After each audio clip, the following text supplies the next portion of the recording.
আপনার বাড়ি কোথায়?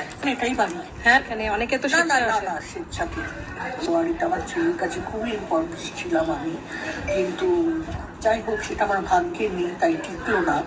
কিন্তু এখন যেটা দেখি যে হয়তো অনেক সময় এটা নয় যে অবজ্ঞা করছে, কিন্তু সবাই তো সবার একটা কাজ আছে, নিজস্ব নিয়ে ব্যস্ততা আছে, বেরোয়, সেখানে দেখা যায় এই বয়সের এদের তারা খুব লোনলি ফিল করে।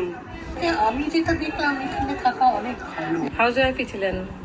আচ্ছা, কিন্তু দেখে মানে বেশ একটা প্লেজেন্ট একটা আসলে আমি খুব সোশ্যাল ছিলাম, আর তার স্বামী কর্মসূত্রে নিজস্ব একটা লেডিস, হ্যাঁ, সেই জন্যই বুঝতে পারছি।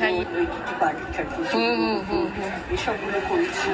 এই জন্য আর আমি সত্যি কথা আমি লোকের সাথে মিশতে খুব ভালোবাসি। বাহ। শুভ দায়িত্ব ছিল আমার ওপর, কাজও করেছি, আবার এক সাইড দিয়ে ওগুলোও করেছি, পুজো আর্চাও করেছি, সবই করেছি। সবাই আমাকে বলতো যে আপনাকে দেখে মনে হয় না যে আপনি এত পুজো আর্চা করেন। মানে কথা বলে খুব ভালো লাগলো।